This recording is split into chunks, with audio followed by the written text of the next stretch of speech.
전능하사 천지를 만드신 하나님 아버지를 내가 믿사오며 그 외아들 우리 주 예수 그리스도를 믿사오니 이는 성령으로 잉태하사 동정녀 마리아에게 나시고 본디오 빌라도에게 고난을 받으사 십자가에 못 박혀 죽으시고 장사한 지 사흘 만에 죽은 자 가운데서 다시 살아나시며 하늘에 오르사 전능하신 하늘 편에 앉아 계시다가 저리로서 산 자와 죽은 자를 심판하러 오시리라.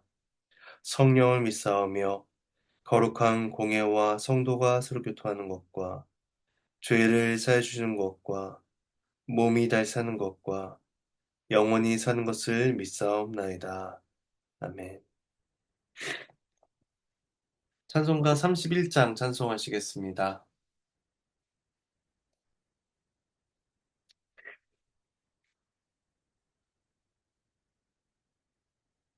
31장 1절과 3절 찬송하시겠습니다. 함께 찬송합니다. 찬양하라 복되신 곳에 주 예수 백성들아 사랑을 전하세 경배하라 하늘의 천군과 천사 주님 앞에 영광을 돌리세 목자같이 우리를 지키시고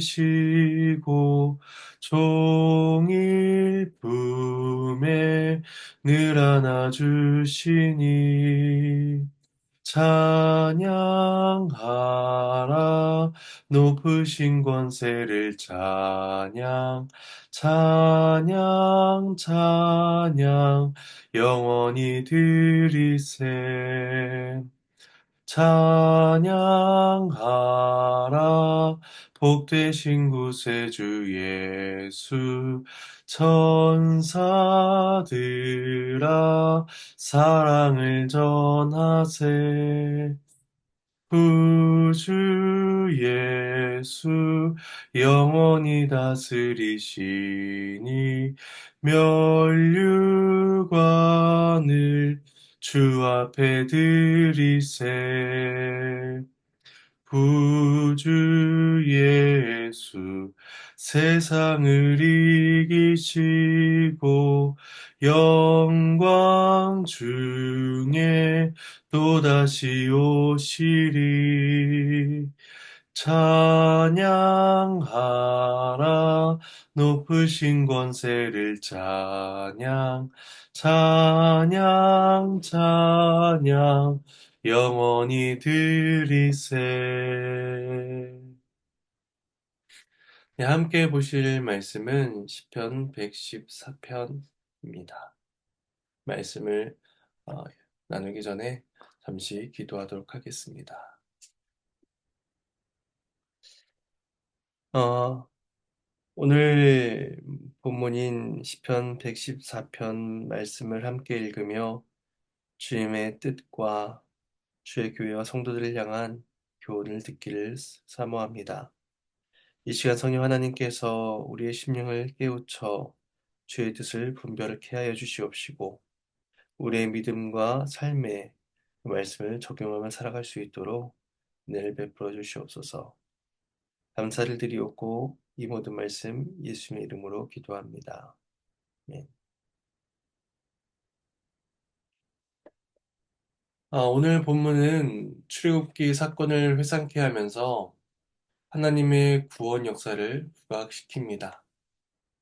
만일에 이 시가 바벨론 포로기 때에 쓰였거나 또 포로기 때에 불린 노래다라고 한다면 과거 이스라엘을 출애굽하게 만드신 하나님의 권능을 떠올리며 그 하나님의 신실하심을 붙들게 했을 것입니다.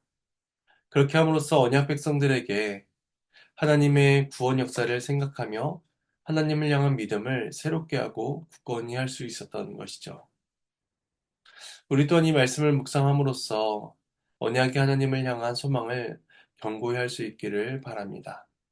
1절과 2절 말씀입니다.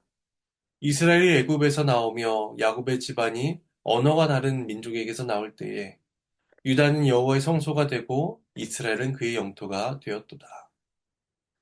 이스라엘이 타국으로부터 당하던 압제의 짐을 풀고 또 자유인이 되어 여호와를 섬길 수 있게 된 언약에 대해서 회상을 합니다. 이스라엘은 오래전 애굽에서 종살이를 하였습니다.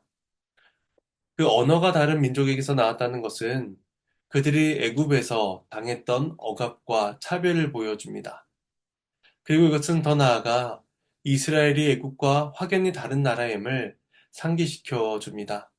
이스라엘과 애굽, 그리고 하나님 나라와 세상은 가치관이 확연히 다르며 서로 융화될 수 없는 이질적인 민족인 것이죠.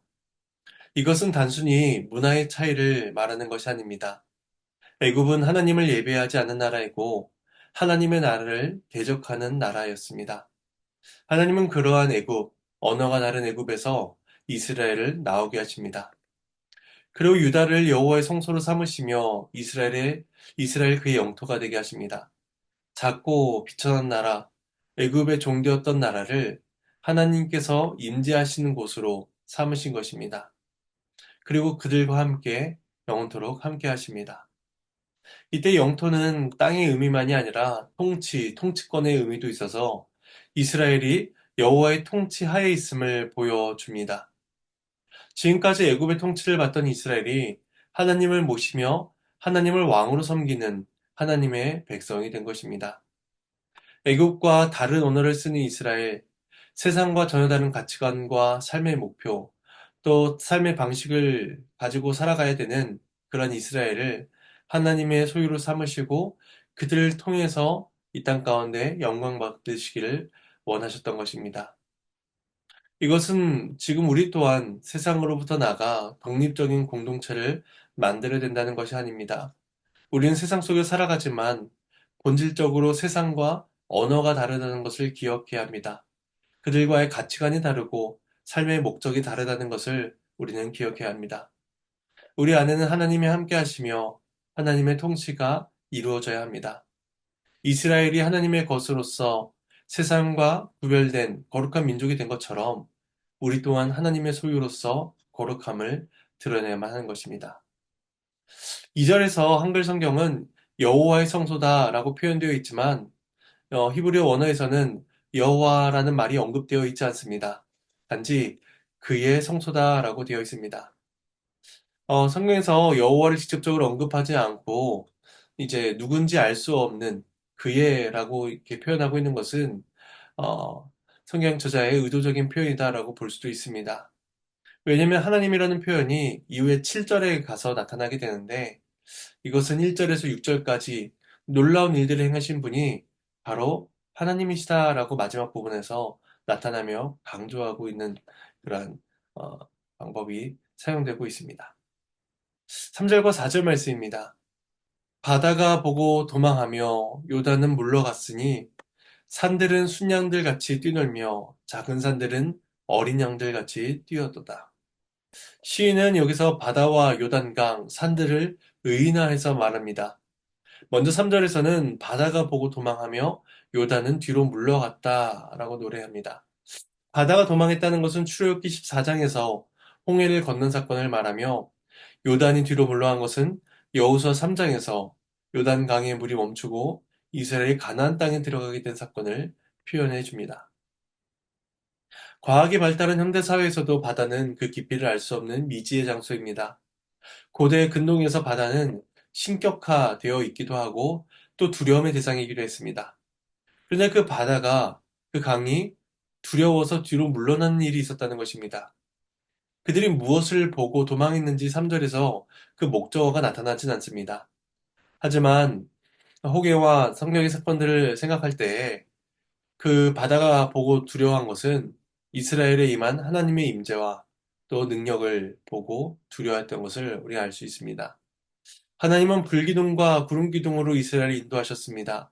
그리고 이스라엘 가로막고 있는 홍해를 나뉘게 하십니다. 이스라엘에게 사람들에게는 한없이 두려움을 끼치는 그 바다조차도 하나님의 크신 위엄과 영광 앞에서는 두려워 뒤로 물러날 수밖에 없었다는 것이죠. 근데 우리는 여기서 한 가지 놀라운 사실을 생각해 볼 수가 있습니다.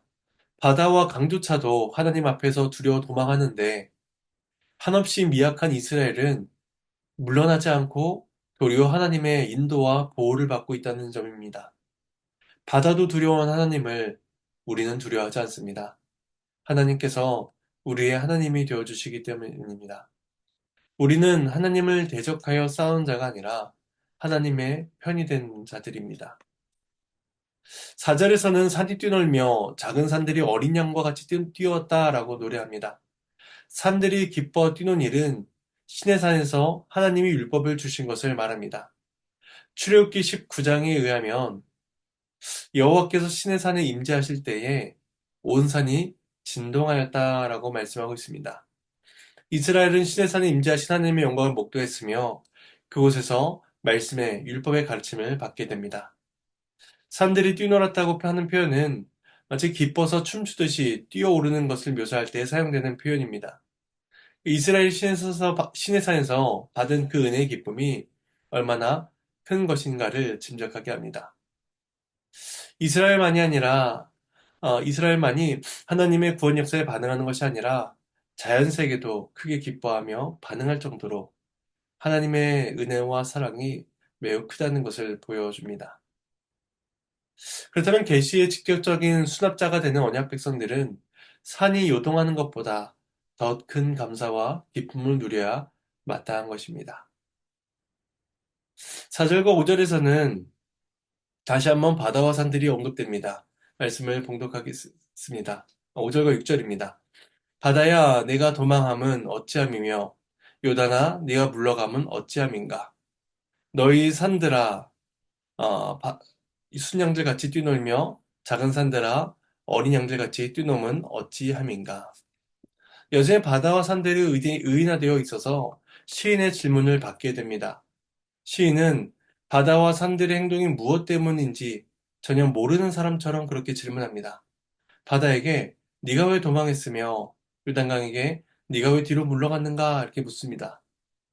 홍해와 요단은 이스라엘 입장에서는 약속의 땅으로 가게 하는 길에 있어서 장애물과 같았습니다.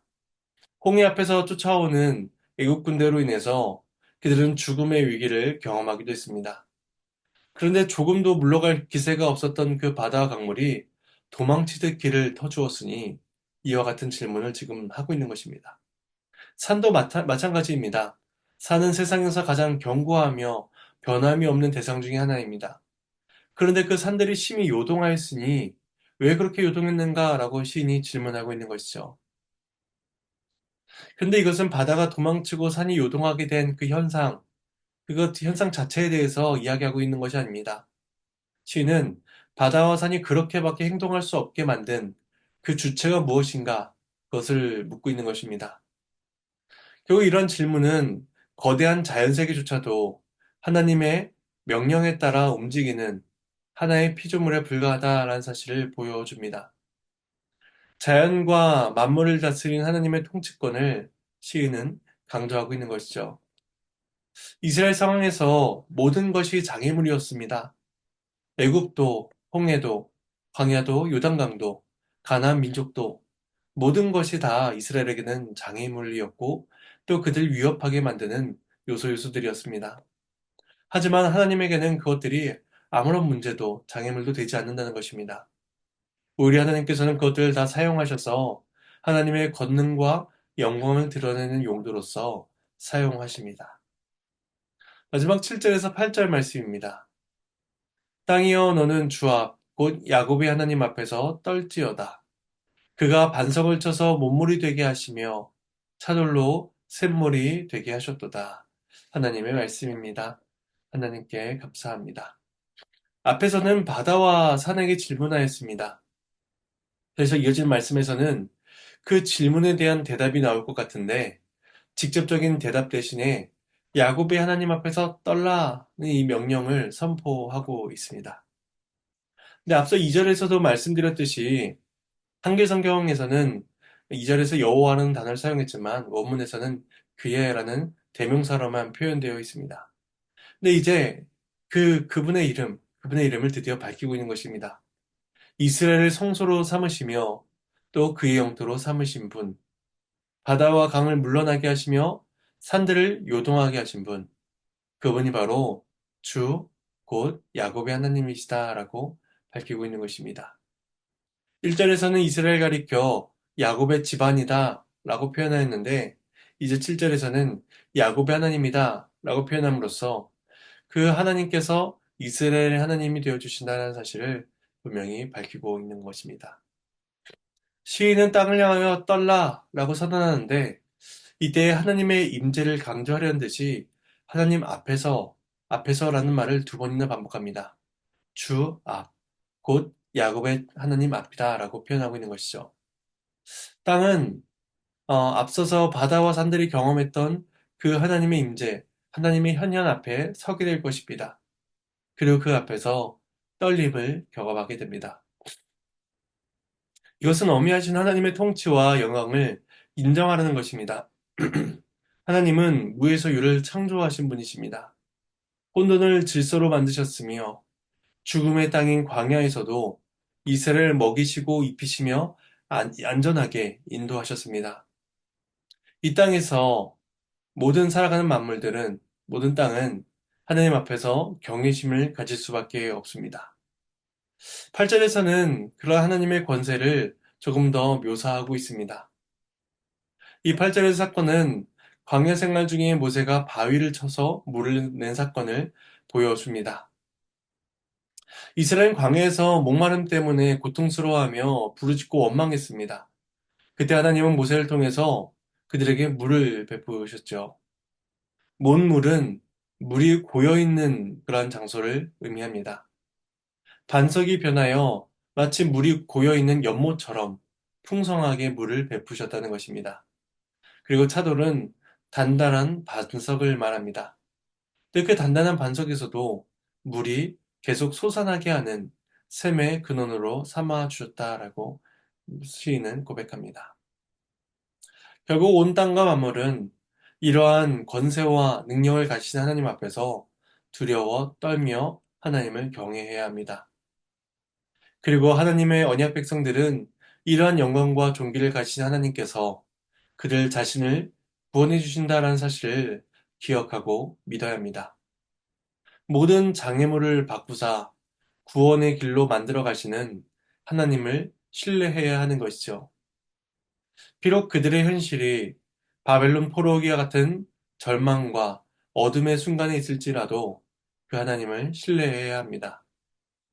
바다도 두려워하는 하나님께서 우리의 편이 되어 주시며 전능하신 하나님께서 우리의 구원을 위해서 지금도 일하고 계십니다. 이 하나님을 굳건히 믿고 우리 인생길을 힘있게 살아갈 수 있는 저와 여러분이 되기를 소망합니다. 그리고 우리의 구원을 이루어 가시는 삼위일체 하나님만이 홀로 찬양받으시기를 간절히 소망합니다. 이 시간 주님께서 가르쳐 주신 기도로 마치겠습니다. 하늘에 계신 우리 아버지여, 이름이 거룩히 여김을 받으시오며 나라가 임하시오며 뜻이 하늘에서 이루어진 것 같이 땅에서도 이루어지리이다. 오늘 우리에게 일용할 양식을 주시옵고 우리가 우리에게 죄진 자를 사해 준 것 같이 우리의 죄를 사해 주시옵고 우리를 시험에 들게 하지 마시옵고 다만 악에서 구하시옵소서. 나라와 권세와 영광이 아버지께 영원히 싸움나이다. 아멘.